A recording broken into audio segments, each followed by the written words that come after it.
Electroheads, times are tough for everyone at the moment. We're all feeling the squeeze on our wallets with rising mortgage rates and rising energy bills.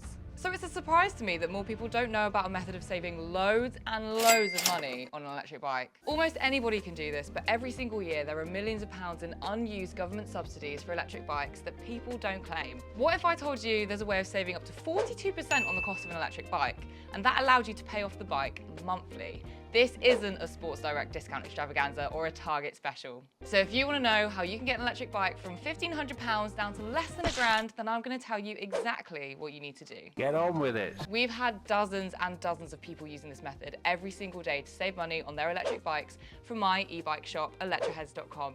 But most of them say that they didn't even know about it until a month or so ago. What on earth are you on about? So it's time for that to change. I'm talking about something introduced back in the midst of time. The Cycle to Work scheme is a UK government tax exemption initiative originally introduced back in 1999 when we all thought our Nokia 3310s would turn against us at the dawn of the new millennia. They did not. For now. Now, the finer details of this video relates to the UK Cycle to Work scheme, but there are similar schemes in the Netherlands, Belgium, France, and even as far as New Zealand. So wherever you are, listen up.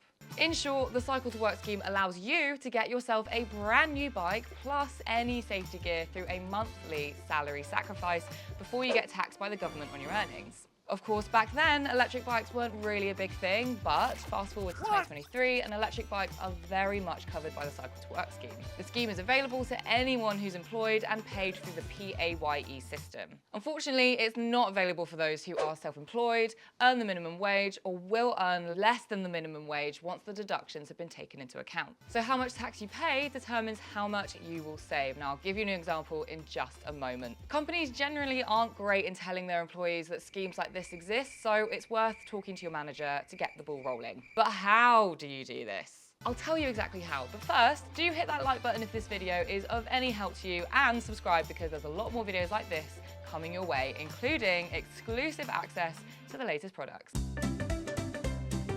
First up, you need to go to your employer's HR department and find out if they've registered with a scheme. There's around 6 or 7 schemes. We're with all the main ones.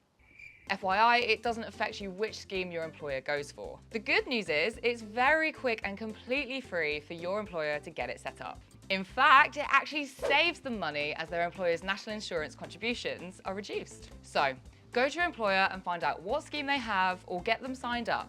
Then, you want to find out from your employer what is the max allowance they've set. It used to be £1,000, but when e-bikes became popular, the government changed that to a massive 15k. Now, most employers that we've spoken to give around £2,000, but this is totally dependent on your company. I'm gonna have to go ahead and sort of disagree with you there. Once you know the scheme and the limit, you want to go to our website, electroheads.com, choose which bike and helmet or safety accessories that you'd like, then request a quotation by emailing c2w@electroheads.com. We'll send that quote back to you to submit to your scheme provider. Your employer will then authorise your request and you'll receive your certificate. You then need to send this to Electroheads. Simple, right? We can then send you the bike or get it built and prepped for a pickup and demo in our London showroom. Don't say we don't treat you. Some of you may be learning about this for the first time. Companies don't really advertise this because, well, they have to pay for the bike up front and then lease it to you over a period of time. So if 50 people want a bike in the same week, it costs them a lot of money. For larger companies, this isn't, of course, an issue, but this tends to be why it's a bit under the radar.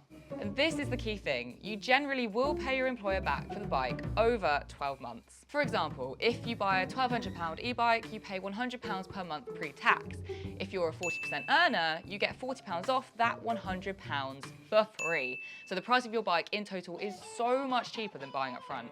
So your company leases to you for 12 months, meaning technically they own it until you pay it off. And after that 1 year, and depending on the scheme, you then have to sign an extended lease agreement, usually for around 3 years or more. This is because after 4 years, the bike has depreciated to what the government call negligible disposal value, and therefore allows you to keep it without you incurring any benefit in kind taxes. If you took ownership of the bike after 12 months without taking the extended lease option, the government would value your bike at 25% of its original price and then tax you this amount as a benefit in kind. And this would negate most of your savings, rendering the whole process pretty pointless. Look, it's one of the best kept non-secrets out there for cycle ownership and personal tax benefits available for both employee and employer. But surprisingly, billions of pounds of unused tax breaks from the government aren't being used. Yes, your company has to pay for the bike up front, but they shouldn't need any reminding about how it helps with exercise, mental health, attendance at work, especially when train strikes arrive, timekeeping, flexibility, the list continues. And here's 3 other things that no one actually really knows. Number 1, you can get a new bike every 12 months if you want. As long as you've paid off the first bike, you can apply for another one the following year.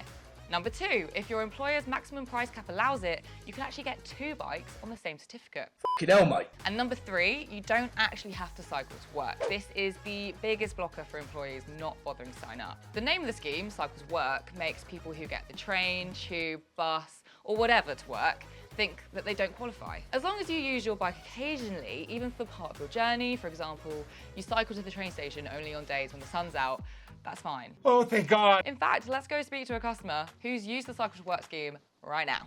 So my name's Ed and I've just bought an Estarli E28. So I got this bike on the Cycle to Work scheme. It's a really simple process to apply, and in fairness to the Electroheads team, they could not be more helpful in letting me come and do test rides. Just over email they were able to then give me a quote. You know, they even built the bike for me, so I was able to come and collect it when it had already been put together. I've done the Cycle to Work scheme a couple of times, and it's a really budget-friendly way of getting a bike that maybe is beyond your means for an initial outlay, and there's a huge tax benefit as well, which you'd be a bit of a fool to not take advantage of. So I saved between £400 and £500 by using the Cycle to Work scheme as opposed to just buying it outright. If you're considering purchasing a bike and you fit the criteria, you end up not having to pay tax and have more manageable payments that could cost less than your monthly commuting costs. This is why we are saying that you should spend a bit more on an e-bike and get a quality bit of kit that will last. And this scheme will help you afford something that originally may have been out of your budget. And it is ridiculously cheap to run an e-bike. I crunched the numbers on one of our most popular electric bikes, the ADO Air 20, and worked out that it costs 0.0039 pence per mile to run.